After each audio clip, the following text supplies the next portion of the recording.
Hello everyone. आज हमारे साथ जुड़े मिस्टर अरमान हुसैन और हमारे senior sir advocate Sajjad Hussain sir. और हम आज सर से जानेंगे कि अगर कोई क्लाइंट आता है हाई कोर्ट में तो वो खुद अपना बहस करना चाहता है तो वो कैसे खुद बहस करेगा और कैसे फाइलिंग करेगा। आज हम सीनियर सर से आज जानेंगे। सर देखिए, मुकदमे के लिए किसी वकील का होना और वकील का रखना जरूरी नहीं है। जी किसी भी मामले में अगर कोई भी क्लाइंट जानकार है तो वो खुद पिटीशन को, जो हाई कोर्ट का प्रोफार्मा है, जी प्रोफार्मे के आधार पर पिटीशन को ड्राफ्ट कर सकते हैं। टाइम्स न्यू रोमन जो टाइपिंग का वो है, वो टाइपिंग टाइम्स न्यू रोमन में हो और उसके अंदर स्पेस, दो स्पेस होना चाहिए, दो वर्डों का, ताकि जज साहब अगर उसमें कुछ मार्किंग करना चाहें, नीचे पेंसिल चलाना चाहें तो थोड़ा सा स्पेस होना चाहिए। 3 सेंटीमीटर 4 सेंटीमीटर या समथिंग स्पेस सटा हुआ नहीं होना चाहिए। और जो पेज लगाना होगा वो लीगल पेज होगा। और ऊपर जो है थोड़ा सा हेडर छूटा होना चाहिए, थोड़ा सा गटर छूटा होना चाहिए। यानी थोड़ा सा जैसे काउंसिल्स लोग फाइल करते हैं जी वो पेज सेटअप होना चाहिए प्रॉपरली।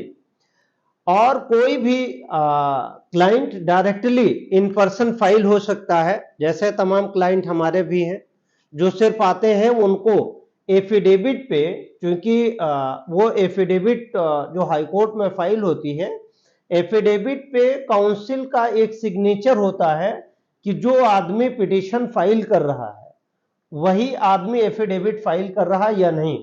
तो ऐसी स्थिति में काउंसिल एक सिर्फ इतने के लिए रखना पड़ेगा जो एओआर हो, यानी एडवोकेट ऑन रिकॉर्ड हो, या एडवोकेट ऑन रोल, दोनों में से कोई भी, दोनों एक ही जैसा है।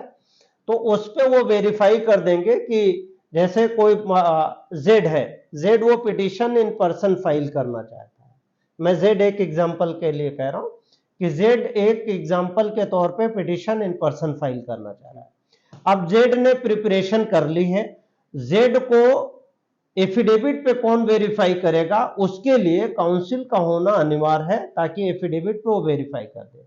और जो एफिडेविट करते हैं वो ओथ कमिश्नर, अगर चाहे तो ओथ कमिश्नर भी उसको वेरीफाई कर देंगे। यानी रिकॉर्ड के बेस पे उनको वेरीफाई किया जा सकता है। इस तरह के मुकदमे में जहां पे क्लाइंट खुद तैयार करता है, खुद फाइल करता है और खुद बहस भी करता है, ऐसे मुकदमे में हम लोग जो लीगल लैंग्वेज में कहते हैं उसको अपीयरेंस इन पर्सन कहते हैं, या फाइलिंग इन पर्सन है, या आर्गुमेंट इन पर्सन है। यानी वकील का इंगेजमेंट उसमें नहीं है।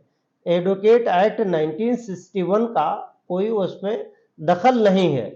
और अगर क्लाइंट जानकार हो, इंटरेक्टेड हो, तो चूंकि क्लाइंट का मामला क्लाइंट खुद समझा हुआ होता है, बस क्लाइंट के साथ दुश्वारी ये होती है कि क्लाइंट के साथ घटना घटी हो या उसने घटना की हो, या दोनों में से आसपास कुछ भी हो। ऐसी स्थिति में एक ऐसा प्रोस्पेक्टिव होता है कि वो अपनी बात को कोर्ट में सही ढंग से कह सकता है, सही जो घटना है उसके बारे में वो बता सकता है। लेकिन जब कानून की बात आती है, सेक्शन की बात आती है और उस पे जजमेंट्स वगैरह क्या हैं, अगर ऑनरेबल कोर्ट की क्वेरी होती है तो उस पे बता पाना थोड़ा क्लाइंट के लिए मुश्किल हो जाता है। और ड्राफ्टिंग में पेज बता पाना, एनेक्सर बता पाना, और किस पेज पे क्या लिखा हुआ है, इंडेक्स प्रॉपर समझना, ये थोड़ा सा मुश्किल होता है। तो ऐसे मामले में एक जूनियर काउंसिल को इंगेज करना चाहिए ताकि वो कोर्ट के प्रोसीडिंग्स को अपडेट करते हुए इन पर्सन बहस करने वाले क्लाइंट को समझा सके और उसे कोर्ट में कैसे जाना है, कैसे पेश होना है, नए नए तरीके से अपडेट कर करके पेश किया जा सकता है। ऐसे मुकदमों में जो इन पर्सन फाइल करते हैं वो इन पर्सन फाइलिंग करने पे, इन पर्सन बहस करने पे कोई रोक टोक नहीं है। लेकिन आम आदमी चूंकि कानून के बारे में जानता नहीं है, कानून के मसले को समझता नहीं है, और वो पब्लिक में कभी अपनी बात नहीं रखता है, यानी ग्रुप में डिस्कशन नहीं करता है, तो डिबेट करने वाला जो आदमी नहीं होता है, वो आदमी कोर्ट में जैसे खड़ा होता है उसके पैर वगैरह कांपने लगते हैं।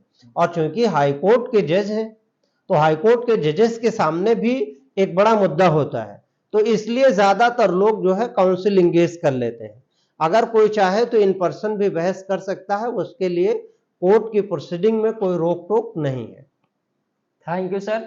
और नेक्स्ट वीडियो के लिए आप कमेंट करिए कि आपको क्या जानकारी चाहिए। और हमारे मिस्टर अरमान हुसैन, इनका चैनल है मुंशीवाला, इनको तो सब्सक्राइब कर लीजिए। मुंशीवाला चैनल के बारे में तो बहुत इंटरेस्टेड बात है। मुंशीवाला चैनल पे ये बहुत अच्छी अच्छी वीडियो लेकर के आए हैं। पिछली वीडियो इन्होंने बनाई थी कि क्लाइंट कहाँ पे आराम कर सकते हैं, कहाँ पे बैठ सकते हैं, लिटिगेंट कहाँ पे देख सकते हैं, लिटिगेंट कहाँ पे वेट कर सकते हैं एडवोकेट्स को। और ऐसे ही इन्होंने गेट पास वगैरह के बारे में बताया है कि गेट पास कहाँ बनता है, क्लाइंट किस रूम से आते हैं, और क्लाइंट फ्री में गाड़ी कहाँ पे खड़ी करें। ये बहुत बड़ा मुद्दा इन्होंने बताया है। तो मैं ये चाहता हूं कि अगर आपको इनके चैनल के बारे में लिंक वगैरह नहीं पता है तो आप YouTube पे सर्च कर सकते हैं, और इनका चैनल भी यूनिक है मुंशीवाला। तो प्लीज इनके चैनल को सब्सक्राइब करें, लाइक करें और कमेंट भी करें कि अगली वीडियो आपको किस पॉइंट पे चाहिए, या फाइलिंग के संबंध में, इन पर्सन अपीयरेंस के संबंध में, या पास के संबंध में, या कॉज लिस्ट के संबंध में, या केस लिस्ट के संबंध में, यानी जो भी मुंशी से संबंधित या क्लर्क से संबंधित है, मुंशी वाले चैनल पे कमेंट बॉक्स पे कमेंट कर आप जान सकते हैं और इनसे पूछ सकते हैं। आई थिंक आज के लिए इतना ही। मिलते हैं अगली एक कम्युनिकेशन पॉडकास्ट वीडियो में। तब तक के लिए अपना ख्याल रखें। शुक्रिया। Thank you.